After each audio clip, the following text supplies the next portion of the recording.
2023ರ ವಿಧಾನಸಭೆಯ ಚುನಾವಣಾ ಪೂರ್ವ ಸಮೀಕ್ಷೆ. ಕರ್ನಾಟಕದ ಅತಿದೊಡ್ಡ ಸಮೀಕ್ಷೆಯಲ್ಲಿ ನೀವು ಭಾಗವಹಿಸಿ. ಕಾಲ್ ಮಾಡಿ, ಯಾವ ಪಕ್ಷ ಗೆಲ್ಲುತ್ತೆ ಅನ್ನೋದನ್ನ ಹೇಳಿ.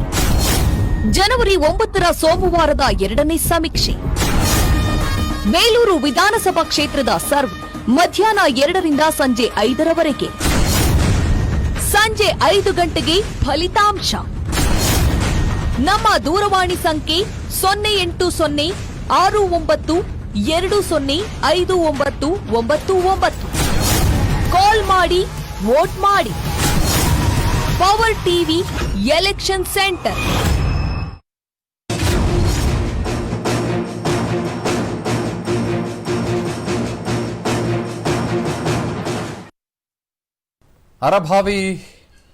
ಅರಭಾವಿಯ ಬಗ್ಗೆ ನಾವು ಮಾತನಾಡಬೇಕು. ನೀವು ಆವಾಗಲೇ ನೋಡಿದ್ದು ನಮ್ಮ ಕ್ಯಾಮ್ರಾಮನ್ ಎಡ್ವಿನ್ ಅಂತ. ಇವಾಗ ಅವ್ರು ಕಾಣಿಸಿದ್ರಲ್ಲ, ಅವ್ರು ಎಡ್ವಿನ್ ಅಂತ. ಅಲ್ಲೆಲ್ಲ ರೆಡಿ ಮಾಡ್ಕೊತಾ ಇದ್ದಾರೆ ಎಲೆಕ್ಷನ್ ಸೆಂಟರ್ ಬಗ್ಗೆ. ಸೊ ನಾನೇನು ಮಾಡ್ತೀನಿ, ಅರಭಾವಿ ಕ್ಷೇತ್ರದ ಡೀಟೇಲ್ನ ನಿಮ್ಮ ಮುಂದೆ ಇಟ್ಬಿಟ್ಟು ಎಡ್ವಿನ್ ಇರೋ ಜಾಗಕ್ಕೆ ನಾನು ಹೋಗ್ತೀನಿ. ಹ್ಯಾವ್ ಎ ಲುಕ್, ನೋಡ್ಕೊಳ್ಳಿ. ಹಾಕಿ.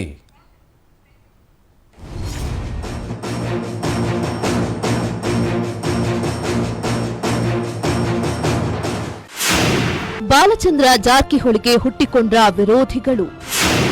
5 ಬಾರಿ ಗೆದ್ದ ಶಾಸಕರ ಕೈತಪ್ಪುತ್ತ ಅರಭಾವಿ ಕ್ಷೇತ್ರ ಕಣ್ಣಿಟ್ಟಿದ್ದಾರೆ. ಅರಭಾವಿ ಯಾಕಂದ್ರೆ ಯಾವ ನಾಯಕ ರಾಜಕೀಯವಾಗಿ ಪ್ರಭಾವಿ ಆಗ್ತಾರೋ ಅಷ್ಟೇ ಪ್ರಬಲ ವಿರೋಧಿಗಳು ಹುಟ್ಟಿಕೊಳ್ತಾರೆ. ಜಾರಕಿಹೊಳಿ ಸಹೋದರರಲ್ಲಿ ಒಬ್ಬರಾದ ಬಾಲಚಂದ್ರ ಜಾರಕಿಹೊಳಿ ನಿರಂತರವಾಗಿ 5 ಬಾರಿ ಗೆಲುವು ಸಾಧಿಸಿದ್ದಾರೆ. ಆದರೆ ಈ ಬಾರಿ ಪರಿಸ್ಥಿತಿ ಅಷ್ಟು ಸುಲಭವಾಗಿಲ್ಲ. ಹೀಗಾಗಿ ಅರಭಾವಿ ಈ ಬಾರಿ ಯಾರ ಮೂಡಿಗೆ ಅನ್ನೋದು ಕುತೂಹಲ ಮೂಡಿಸಿದೆ.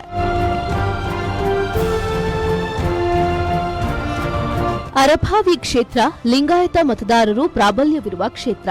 ನಂತರದ ಸ್ಥಾನದಲ್ಲಿ ಕುರುಬರು ಮತ್ತು ಉಪ್ಪಾರ ಮತದಾರರು ಇದ್ದಾರೆ. ಕ್ಷೇತ್ರದಲ್ಲಿ ವಾಲ್ಮೀಕಿ ಸಮುದಾಯದ ಬಾಲಚಂದ್ರ ಜಾರಕಿಹೊಳಿ ಪ್ರತಿ ಬಾರಿ ನಿರಾಯಾಸವಾಗಿ ಗೆಲುವು ಸಾಧಿಸುತ್ತಾ ಬಂದಿದ್ದಾರೆ.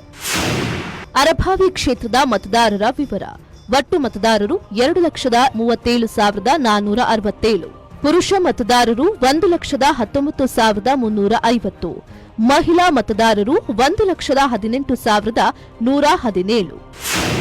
ಜಾತಿವಾರು ಮತ ಲೆಕ್ಕಾಚಾರ. ಲಿಂಗಾಯತರು 63,000, ಕುರುಬರು 44,000, ಉಪ್ಪಾರರು 40,000, ಎಸ್ಸಿ/ಎಸ್ಟಿ 25,000, ಮುಸ್ಲಿಮರು 19,000, ರೆಡ್ಡಿ ಸಮುದಾಯ 10,000, ಇತರೆ ಸಮುದಾಯ 24,000. ಬಾಲಚಂದ್ರ ಜಾರಕಿಹೊಳಿಯ ಸ್ವಂತ ಬಲದ ಜೊತೆಗೆ ಜನರು ಅವರ ಮೇಲಿಟ್ಟ ನಂಬಿಕೆ ಅವರಿಗೆ ಶ್ರೀರಕ್ಷೆ. ಆದರೆ ಈ ನಂಬಿಕೆಯನ್ನ ಅವರ ಆಪ್ತ ಸಹಾಯಕರು ಸಮರ್ಪಕವಾಗಿ ನಿರ್ವಹಿಸಿಲ್ಲ ಅನ್ನುವ ಕೊರಗು ಕ್ಷೇತ್ರದ ಜನರಲ್ಲಿ ಮನೆ ಮಾಡಿದೆ. ಬಾಲಚಂದ್ರ ಜಾರಕಿಹೊಳಿಯವರ ಆಪ್ತ ಸಹಾಯಕರ ದರ್ಬಾರ್ಗೆ ಜನ ಬೇಸತ್ತಿದ್ದಾರೆ. ಜೊತೆಗೆ ಅರಭಾವಿ ಕ್ಷೇತ್ರದಲ್ಲಿ ಏಕಚಕ್ರಾಧಿಪತ್ಯ ಪತನ ಮಾಡಲು ಕಾಂಗ್ರೆಸ್ ಪಣ ತೊಟ್ಟಂತೆ ಕಾಣ್ತದೆ. ಹೀಗಾಗಿ ಕಾಂಗ್ರೆಸ್ ಅಧಿಕಾರಕ್ಕೆ ಬರುತ್ತೆ ಎಂಬ ಲೆಕ್ಕಾಚಾರ ಬೆಳಗಾವಿ ರಾಜಕೀಯ ಪಡಸಾಲೆಯಲ್ಲಿ ಕೇಳಿ ಬರ್ತದೆ.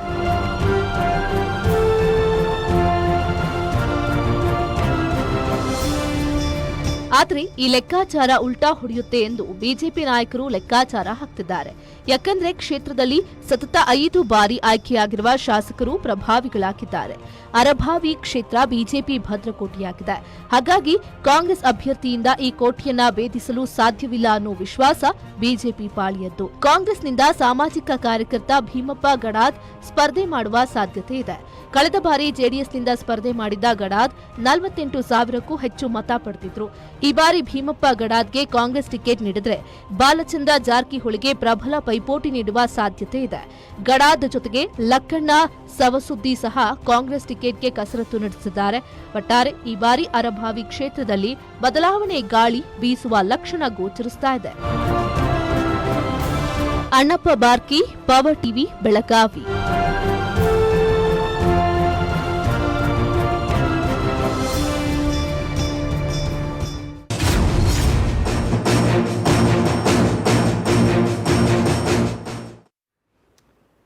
ನಾನು ಭಾಳ ಕ್ವಿಕ್ ಆಗಿ ಅರಭಾವಿ ಕ್ಷೇತ್ರದ ಫಲಿತಾಂಶದ ಕಡೆಗೆ ಬಂದುಬಿಡ್ತೇನೆ. Let's not take much time at all. Quickly ಶುರು ಮಾಡೋಣ. ಎಷ್ಟು ಕರೆಗಳು ಬಂತು, ಯಾರ್ಯಾರು ಕರೆ ಮಾಡಿದ್ರು, ಏನೇನಾಯಿತು, ಲೆಟ್ಸ್ ಬಿಗಿನ್ ನಾವ್. ಇವತ್ತಿನ ಕಾಲ್ ಮಾಡಿ ವೋಟ್ ಮಾಡಿ ಸರ್ವೆಯ ಅರ್ಭಾವಿ ಕ್ಷೇತ್ರದ ಮತದಾನ ಅಂತ್ಯವಾಗಿದೆ. ಕಳೆದ 3 ಗಂಟೆಯಲ್ಲಿ ಪವರ್ ಟಿವಿಗೆ ಸಿಕ್ಕಾಪಟ್ಟೆ ಕರೆಗಳು ಬಂದಿದ್ದಾವೆ. ಸಾವಿರ ಸಂಖ್ಯೆಯಲ್ಲಿ ಜನ ಕರೆ ಮಾಡಿದ್ದಾರೆ. ಅರ್ಭಾವಿ ವಿಧಾನಸಭಾ ಕ್ಷೇತ್ರದ ಮತದಾರರು ಯಾವ ಪಕ್ಷಕ್ಕೆ ಹೆಚ್ಚು ಮತ ಹಾಕಿದ್ದಾರೆ, ಯಾರ ಕಡೆಗೆ ತಮ್ಮ ಒಲವನ್ನು ತೋರಿಸಿದ್ದಾರೆ, ಟ್ರೆಂಡಿಂಗ್ ಯಾರಿದ್ದಾರೆ ಸಾರ್, ಬಹಳ ದೊಡ್ಡ ಪ್ರಶ್ನೆ ಅಲ್ವಾ? ಆ ಪ್ರಶ್ನೆಗೆ ಉತ್ತರವನ್ನ ನಿಮ್ಮ ಮುಂದೆ ನಾವಿಡ್ತೀವಿ. ಆ ರಣಕಲಿ ಗೆದ್ದು ಬರೋರು ಯಾರು ಸಾರ್? ಕೆಎಂಎಫ್ ಅಧ್ಯಕ್ಷ ಬಾಲಚಂದ್ರ ಜಾರಕಿಹೊಳಿ ಸ್ಪರ್ಧೆ ಹಿನ್ನೆಲೆ ಬಹಳ ಗಮನ ಸೆಳೆದಿದೆ ಅರ್ಭಾವಿ ಕ್ಷೇತ್ರ.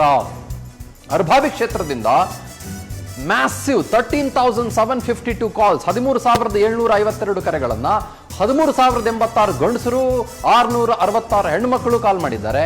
ಯಾವ್ಯಾವ ಪಕ್ಷಕ್ಕೆ ಎಷ್ಟೆಷ್ಟು ಮತಗಳು ಬಿದ್ದಿದ್ದಾವೆ ಅನ್ನೋದನ್ನ ಗಮನಿಸಿ ಬಿಡೋಣ ನಾವು ಇವಾಗ. ಬನ್ನಿ, ಬೇರೆ ಬೇರೆ ಪಾರ್ಟಿ ಅಭ್ಯರ್ಥಿಗಳಿಗೂ ಕೂಡ ವೋಟ್ಗಳು ಬಂದಿದ್ದಾವೆ. ಕೇವಲ 202 ವೋಟ್ಗಳನ್ನು ಪಡೆದುಕೊಂಡಿದ್ದಾವೆ. ಬಿಜೆಪಿ ಹ್ಯಾಸ್ ಟೇಕನ್ ಮ್ಯಾಸಿವ್ 11,402 ಮತಗಳು, 10,832 ಗಂಡಸರು, 570 ಜನ ಹೆಣ್ಮಕ್ಳು ವೋಟ್ ಹಾಕಿದ್ದಾರೆ ಬಿಜೆಪಿಗೆ. ಜಾತ್ಯತೀತ ಜನತಾದಳ ಹುಡುಕುವ ರೀತಿಯಲ್ಲಾಗಿಬಿಟ್ಟಿದೆ. 462 ಮತಗಳನ್ನು ಪಡೆದುಕೊಳ್ಳುವ ಮೂಲಕ 408 ಪುರುಷರು, ಹೆಣ್ಮಕ್ಳು 54 ಜನ ಜೆಡಿಎಸ್ಗೆ ಅರ್ಭಾವಿ ಮತಕ್ಷೇತ್ರದಲ್ಲಿ ವೋಟ್ ಹಾಕಿದ್ದಾರೆ. But this is very poor from Congress at the moment. 1,686 ಜನ ವೋಟ್ ಹಾಕಿದ್ದಾರೆ. ಅದರಲ್ಲಿ 1,652 ಗಂಡಸರು, ಆಮೇಲೆ ಒಂದು 34 ಜನ ಹೆಣ್ಮಕ್ಳು ವೋಟ್ ಹಾಕಿದ್ದಾರೆ. ಟೋಟಲ್ ಅರ್ಭಾವಿ ಕ್ಷೇತ್ರದಲ್ಲಿ ಕಾಂಗ್ರೆಸ್ನ ಪರ 12% ಮತಗಳು ಮಾತ್ರ ದಾಖಲಾಗಿದ್ದಾವೆ. ಭಾರತೀಯ ಜನತಾ ಪಕ್ಷ 83% ಮತಗಳನ್ನು ಪಡೆದುಕೊಂಡಿದ್ದಾವೆ. ಜಾತ್ಯತೀತ ಜನತಾದಳ ಪಕ್ಷದ ಪರ 3% ಮತಗಳು ದಾಖಲಾಗಿದ್ದಾವೆ. ಇತರೆ ಅಭ್ಯರ್ಥಿಗಳ ಪರ 2% ಮತಗಳನ್ನ ಮತದಾರ ಪ್ರಭುಗಳು ಹಾಕಿದ್ದಾರೆ. ಇನ್ಫ್ಯಾಕ್ಟ್ ಬಾಲಚಂದ್ರ ಜಾರಕಿಹೊಳಿ ಅವರ ಹೆಸರು ಹೇಳ್ಕೊಂಡು ಒಂದಿಷ್ಟು ವೋಟ್ಗಳು ಬಂದಿದ್ದಾವೆ. ಕಾಲ್ ಮಾಡಿ ವೋಟ್ ಮಾಡಿ ಅಭಿಯಾನದ ಇವತ್ತಿನ ಮೊದಲ ಫಲಿತಾಂಶವನ್ನ ನಿಮ್ಮ ಮುಂದೆ ನಾವು ಪ್ರಸ್ತುತಪಡಿಸ್ತಾ ಇದ್ದೀವಿ. ಅರ್ಭಾವಿ ಕ್ಷೇತ್ರದಲ್ಲಿ ಕಾಂಗ್ರೆಸ್ನ ವಿರುದ್ಧ ಭಾರತೀಯ ಜನತಾ ಪಕ್ಷಕ್ಕೆ ಮ್ಯಾಸಿವ್ ಲೀಡ್, ನಿಯರ್ಲಿ 10,000. ನಾನು ಫೋನ್ ಆಧಾರದಲ್ಲಿ ಮಾತನಾಡ್ತಾ ಇದ್ದೀನಿ. ನೀವು ಗ್ರೌಂಡ್ ರಿಯಾಲಿಟಿ ಬೇರೆ, ಅದು ಇದು ಮತ್ತೊಂದು ಮಗದೊಂದು ಅನ್ಬೋದು. I understand, okay, I totally agree with you. ಆದರೆ ಸದ್ಯದ ನಮ್ಮ ಫೋನ್ ಕಾಲ್ಗಳ ಟ್ರೆಂಡ್ ಮಾತ್ರ ಗಮನಿಸ್ತಾ ಇರೋದು ನಾವು. ಭಾರತೀಯ ಜನತಾ ಪಕ್ಷಕ್ಕೆ ಅತ್ಯಂತ ಗರಿಷ್ಠ ಮಟ್ಟದ ಭಾರಿ ಅಂತರದ ಮುನ್ನಡೆ ಇದು. ನಮ್ಮ ದಾಖಲೆ ಅಂತ ಹೇಳಬೇಕಾಗತ್ತೆ. ಇದನ್ನ ದಾಖಲೆಯ ಅಂತರವನ್ನ ಬಾಲಚಂದ್ರ ಜಾರಕಿಹೊಳಿ ಅವರು ಪಡೆದುಕೊಂಡಿದ್ದಾರೆ. ಅರ್ಭಾವಿ ಕ್ಷೇತ್ರದಲ್ಲಿ ಬಿಜೆಪಿ ಹಾಗೂ ಕಾಂಗ್ರೆಸ್ನ ನಡುವೆ ಫೈಟ್ ಇದೆ. ಆದರೆ ಸದ್ಯದ ಟ್ರೆಂಡ್ ಗಮನಿಸಿದ್ರೆ ಆ ಫೈಟು ಒನ್ ಸೈಡೆಡ್ ಫೈಟ್ ಇದ್ದಂಗೆ ಕಾಣಿಸ್ತಾ ಇದೆ. ಬಿಜೆಪಿ ಮ್ಯಾಸಿವ್ ಲೀಡಲ್ಲಿ ಇದ್ದಂಗೆ ಕಾಣಿಸ್ತಾ ಇದೆಯಲ್ಲ. ಹಾಗಾಗಿ ಇನ್ನೊಂದು ಕಡೆ ಕಾಂಗ್ರೆಸ್ ಪಕ್ಷದಿಂದ ಭೀಮಪ್ಪ ಗಡಾದವರಿಗೆ ಟಿಕೆಟ್ ಬಹುತೇಕ ಖಚಿತ ಅಂತ ಕೂಡ ಹೇಳಲಾಗ್ತಾ ಇದೆ. ಇನ್ನು ಬಹಳ ಜನ ಇದ್ದಾರೆ, ಇನ್ನು ಬೇರೆ ಬೇರೆಯವರು ಸುಮಾರು ಜನ ಇದ್ದಾರೆ. ಲಖನ್ ಶಂಸುದ್ದೀನ್ ಅಂತ ಇದ್ದಾರೆ, ಇನ್ನು ಸುಮಾರು ಜನ ಇದ್ದಾರೆ, 4-5 ಜನ ಇದ್ದಾರೆ. ಬೇರೆ ಬೇರೆ ಪಾಲಿಟಿಕ್ಸು ನಡೀತಿದೆ, ಎಲ್ಲ ಅಲ್ಲಿ ಚರ್ಚೆಗಳು ಆಗ್ತಾ ಇದ್ದಾವೆ. ಇಲ್ಲ ಅಂತ ನಾನು ಅನ್ನೋದಿಲ್ಲ, ಆದರೆ ಒಂದಿಷ್ಟು ಫೈನಲ್ ಮಾಡ್ಕೊಂಡಿದ್ದಾರೆ. ಟ್ರೆಂಡ್ ಗಮನಿಸೋಣ, ಸ್ಟ್ರೈಕ್ ರೇಟ್ ಗಮನಿಸೋಣ. ನಾನು ಇದುವರೆಗೂ ಗಮನಿಸಿದಂಥ ನಮ್ಮ ಆಲ್ಮೋಸ್ಟ್ 50 ಕ್ಷೇತ್ರಗಳನ್ನು ಇನ್ನೊಂದು 2 ದಿನದಲ್ಲಿ ನಾವು ಪೂರೈಸ್ತಾ ಇದ್ದೀವಿ. ಇವತ್ತು ನಾಳೆಗೆ ನಾವು ಪೂರೈಸ್ತೇವೆ. ಅದರಲ್ಲಿ ನಾನು ಗಮನಿಸಿರುವ ಹಾಗೆ ಒಂದು ರೀತಿ ಅನ್ಅಸೈಲಬಲ್, ಅನ್ಡಿಸ್ಪ್ಯೂಟಬಲ್ ಅಂತ ಕರಿತೀವಲ್ಲ ನಾವು, ಆ ರೀತಿ 83%ನಷ್ಟು ಸ್ಟ್ರೈಕ್ ರೇಟು ಕಾಂಗ್ರೆಸ್ ಪಡೆದುಕೊಂಡಿರೋದು ನಾನು ಗಮನಿಸ್ತಾ ಇರೋದು. ಅರಭಾವಿಯಲ್ಲಿ ಕಾಂಗ್ರೆಸ್ 12, JDS 3, ಇತರರು 2% ಮತಗಳನ್ನು ಪಡೆದುಕೊಂಡಿದ್ದಾರೆ.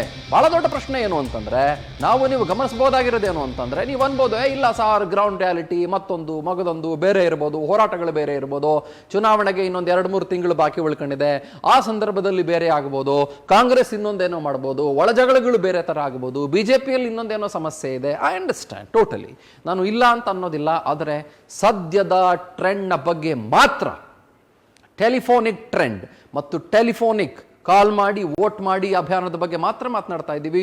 ಇನ್ನೊಂದು ಸಮೀಕ್ಷೆಯಲ್ಲಿ ಇನ್ನೊಂದು ಥರ ಬರ್ಬೋದು, ಬೇರೆ ಸಮೀಕ್ಷೆಯಲ್ಲಿ ಬೇರೆ ಥರ ಬರ್ಬೋದು, ಮತ್ತೊಬ್ಬರು ಬೇರೆ ಥರದ ಆಸ್ಪೆಕ್ಟ್ಗಳನ್ನು ಇಟ್ಕೊಂಡು ಬರ್ಬೋದು. ಅಥವಾ ನಾವೇ ನಮ್ಮ ಕರೆ ಮಾಡಿ ವೋಟ್ ಮಾಡಿ ಅಭಿಯಾನದ ಮುಂದಿನ ಹಂತದಲ್ಲಿ, ಬಹುಶಃ ಇನ್ನ 2 ತಿಂಗಳ ನಂತರದಲ್ಲಿ ಪ್ರಾಬಬಲಿ ನಾವು ಇನ್ನೊಂದು ಸಮೀಕ್ಷೆ ನಡೆಸಿದ್ವಿ, ಒಂದು ಗ್ರೌಂಡ್ ರಿಪೋರ್ಟ್ ನಡೆಸಿದ್ವಿ ಅಂತಂದ್ರೆ ಬೇರೆದೇ ಆಗಬಹುದು.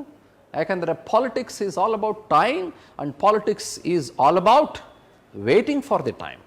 ಮತ್ತೊಂದು ಕ್ಷೇತ್ರ, ಮತ್ತೊಂದು ಫಲಿತಾಂಶ, ಮತ್ತೊಂದು ಸಮೀಕ್ಷೆ. ಪವರ್ ಟಿವಿ ಎಲೆಕ್ಷನ್ ಸೆಂಟರ್ ಮತ್ತೆ 5 ಗಂಟೆಗೆ. ನಮಸ್ಕಾರ.